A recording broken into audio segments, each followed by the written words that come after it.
3 strikes and you're out.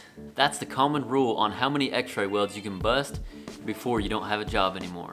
3 to 5. Busted x-ray welds and my top tip to prevent it. That's what we're going to be talking about in today's video. I remember the first time we posted a YouTube video of me busting a weld test. I was nervous at first, but I felt like I handled it well, and it happens to most of us, so I figured it should be talked about. You may have found me from a video titled Busted Weld Test or something like that. If you follow much of the pipeline scene here online, I'm sure you've heard of it. If not, I'm sure you will soon. Nearly every pipeline job you go on requires you to test in, and the most common weld test is a 12-on-12 branch, along with some other butt weld. But 90% of the time, it seems like you have to take a branch along with that test. That's what comes before the x-ray welds that you'll be making out on the right of way. At the end of the video, I'm sharing with you my top 5 branch tips, so stick around if you need those. Before we get started, make sure and subscribe and ring the bell to get notified when I post a new video every Friday.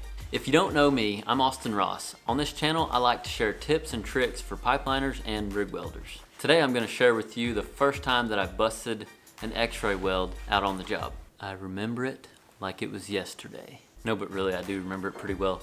I was in Cambridge, Ohio. First time I'd ever been to Ohio.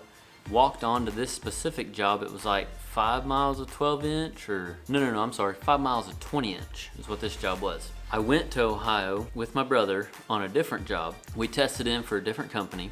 It was a 12-inch Arkansas bell hole, which is on a 45, 12-inch on a 45. It was for Marquest, to be exact, the gas company. And we made it through our test. We hired in. We worked for that company for about a month or so. That job finished up, and I actually walked on to this other job with papers. For those of you who don't know what papers are just your certification that you get for that specific gas company. So the first contractor that I tested in with was doing work for Marquest, which is the gas company. The second company was doing work for Marquest also, but is a different contractor. But since I already had test papers, I'd already taken the test for the gas company, I was able to walk on to this other job. I didn't have to take a test. You can only do this if your papers are good, and they usually last about 6 months.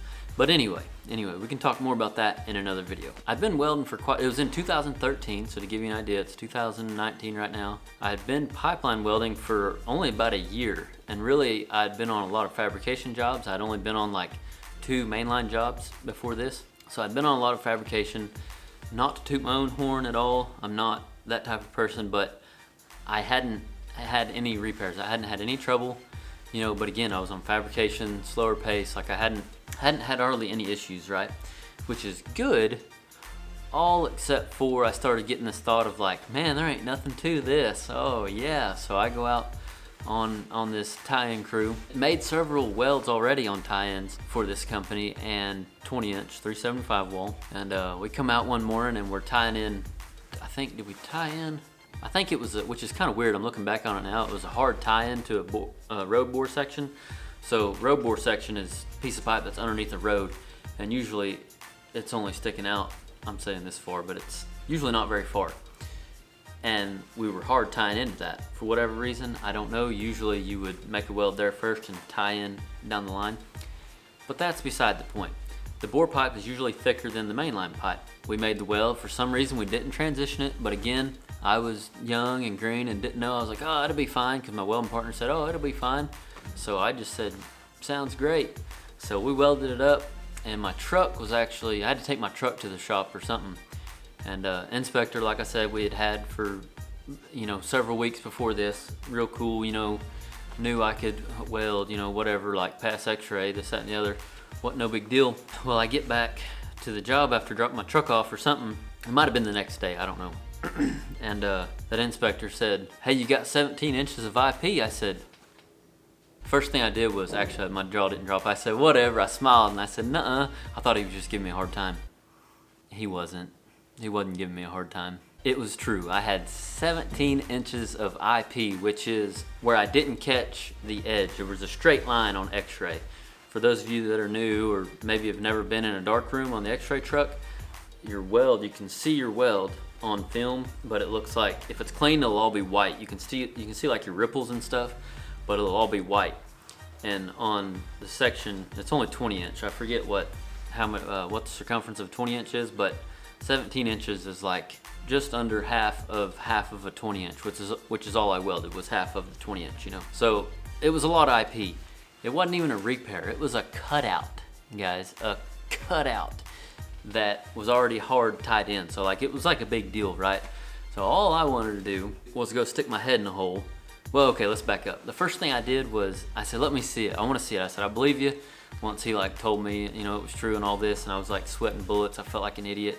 I said, let me look at it. I said, I want to look at it. I walked in that dark room on X-ray truck, and sure enough, it was a straight line. I was like, wow, Austin, way to go, buddy, way to go.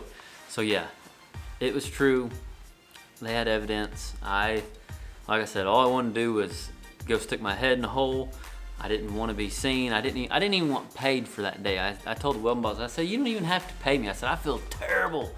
Turns out this kind of thing happens like more often than I had ever been aware of. Like people make mistakes, you know what I mean? Like some welders aren't as good as other welders, you know, it happens, you know.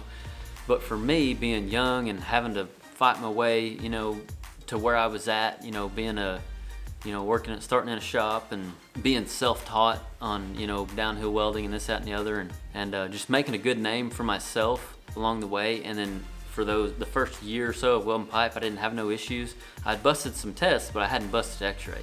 For me, it made me sick to my stomach. I was like, this is crazy. So that was the first time I'd ever busted x-ray. Worse than busted x-ray, it was a cutout.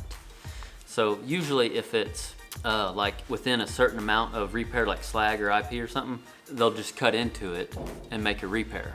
They won't have to cut the whole thing out. When it's this much, they gotta cut the whole weld out and re-weld it. So that's the story. That's the embarrassing story. Real quick, question of the day. Have you ever busted a weld test or x-ray? The main thing I want you to get out of this story is what I learned from it. After that day, I felt like it was my first day on the pipeline again. After welding for a year, welding pipe for a year, and welding for 4 or 5 years longer than that, I felt like it was my first day. My next test was hardcore. The next weld I made, I was like, it was a reality check, and I learned to not get comfortable. Do not get lax. That's my advice. I have advice that I'm gonna throw in on the end of this video, but it all comes down to do not get lax. No matter how long you've been doing it, don't get comfortable, don't be lax. No matter how long you've went without a repair or whatever, don't get comfortable. Keep doing quality work over and over and over again. With that being said, be willing to take chances. There's a fine line there, but that's what I learned. Don't get comfortable. As I promised, I'm gonna share my top 5 branch tips with you. You can find them by clicking on the top link in the description. Drop me your name and your email, and I'll email it over to you. Before you go, make sure to like this video if you liked it. Answer the question of the day, which is, have you ever busted a weld test or an x-ray weld? Subscribe for more videos like this one. And if you want to get notified when I post a new video, make sure to ring that bell. YouTube won't necessarily notify you unless you ring the bell. My advice for this week is let yourself fail. That's what I mean by be willing to try new things. Let yourself fail. Like, don't try to have it all together before you start, you know. Be educated, you know, that's what these videos are for, is to let you know what you're getting into, but be willing to try something and be willing to fail. If you aren't failing, chances are you're not pushing yourself enough. It's not true failure unless you don't learn anything from it. So push yourself, mess up, and learn something every day. Have a good week. Thanks for watching, and we'll see you next Friday.